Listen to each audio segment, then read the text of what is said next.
Students welcome to Vanishree learnings.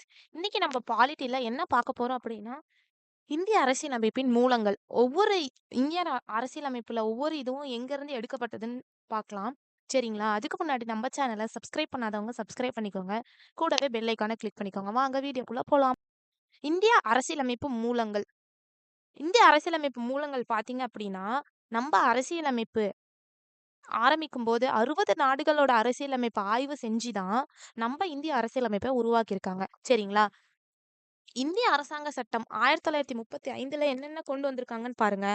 கூட்டாட்சி அமைப்பு, ஆளுநர் பதவி எந்த மாரி இருக்கணும்? நீதித்துறை அமைப்பு எப்படி இருக்கணும்? அப்புறம் அரசு பணியாளர் தேர்வாணையம், இப்ப நம்ம படிக்கிற டிஎன்பிஎஸ்சி, எல்லா கவர்மெண்ட் பணியாளர் தேர்வாணையமும், நிர்வாக விவரங்கள், ஆர்பிஐ தோற்றம், நெருக்கடி நிலைகள், பட்டியல், அரசு நிர்வாகம், அதிகார பகிர்வு. இது எல்லாமே இந்திய அரசாங்க சட்டம் 1935ல கொண்டு வந்தாங்க. நெக்ஸ்ட் இங்கிலாந்திலிருந்து என்னென்ன அரசியலமைப்பு மூலங்கள், அம்சங்கள் பெறப்பட்டதுன்னு பாருங்க. பாராளுமன்ற ஆட்சி முறை. பார்லிமென்ட்ல இருக்க ஆட்சி முறை எப்படி இருக்கணும்னு சொல்லிட்டு, சட்டம் இயற்றும் வழிகள், சட்டத்தின் ஆட்சி ரூல் ஆஃப் லா இத பத்தி, அப்புறம் ஒற்றை குடியுரிமை, அமைச்சரவை பொறுப்பு, கேபினட் அமைச்சரவை, சபாநாயகர், நீ நிதி பேராணை சாரிங்க அது நிதி இல்ல நீதி பேராணை.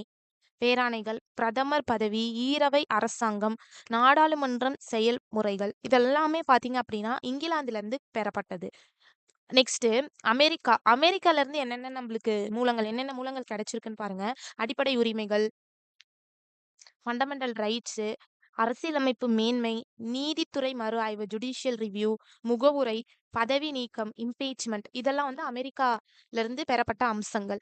நெக்ஸ்ட் அயர்லாந்து அரசு கொள்கை வழிகாட்டு நெறி டிபிஎஸ்பி, ஜனாதிபதி தேர்வு முறை, குடியரசுத் தலைவர் தேர்தல் முறை இதெல்லாம் வந்து அயர்லாந்துலருந்து. நெக்ஸ்ட் கனடா வலுவான மத்திய அரசு, எஞ்சிய அதிகாரங்களை மத்திய அரசால் ஆளுநர் நியமனம், உச்சநீதிமன்றத்தின் ஆலோசனை வரம்பதிகாரம் இதெல்லாம் கனடால இருந்து.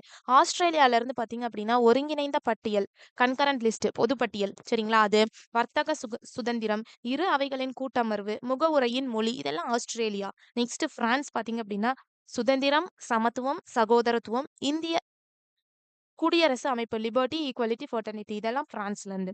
நெக்ஸ்ட் ரஷ்யால இருந்து ஜெர்மனில இருந்து பார்த்தீங்க அப்படின்னா, அவசர நிலை விதிகள், சஸ்பென்ஷன்ஸ் இதெல்லாம் வந்து ஜெர்மனில இருந்து. நெக்ஸ்ட் ரஷ்யால இருந்து பார்த்தீங்கன்னா, அடிப்படை கடமைகள், நம்ம ஃபண்டமெண்டல் டியூட்டீஸ் என்னென்ன, சமூக நீதி கருத்து, ஐந்தாண்டு திட்டங்கள் இதெல்லாம் வந்து ரஷ்யால இருந்து பெறப்பட்டது. இந்த 5 ஆண்டு திட்டங்கள் பார்த்தீங்க அப்படின்னா, ஜா எக்கனாமிக்ஸ்ல வரும். சரிங்களா? இந்த 5 ஆண்டு திட்டங்கள் என்னென்ன, எப்பப்ப நம்ம 5 ஆண்டு திட்டங்கள்ல யார் யார் என்னென்ன பண்ணாங்க அப்படின்னு சொல்லி அதுல வரும். சரிங்களா? அது வரும்போது நம்ம அதுல பார்த்துக்கலாம். நெக்ஸ்ட் ஜப்பான்ல இருந்து பார்த்தீங்கன்னா, சட்டம் ஏற்படுத்திய நடைமுறைகள். அது பத்தி. நெக்ஸ்ட் தென்னாப்பிரிக்கா பார்த்தீங்கன்னா, அரசியலமைப்பு திருத்த நடைமுறை, மாநிலங்களவை உறுப்பினர் தேர்தல் இதெல்லாம் பார்த்து ஆப்பிரிக்கால இருந்து பெறப்பட்டது. நெக்ஸ்ட் சுவிட்சர்லாந்துல இருந்து பார்த்தீங்கன்னா, வரம்பிற்குட்பட்ட கூட்டாட்சி அதிகாரங்கள். இதெல்லாம் சுவிட்சர்லாந்துல இருந்து பெறப்பட்ட அம்சங்கள்.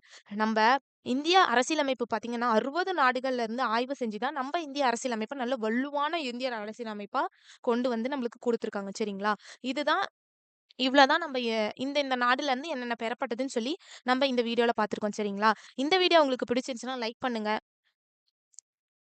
இதோட இந்த வீடியோவ நான் வைண்ட் அப் பண்ணிக்கிறேன். Thank you.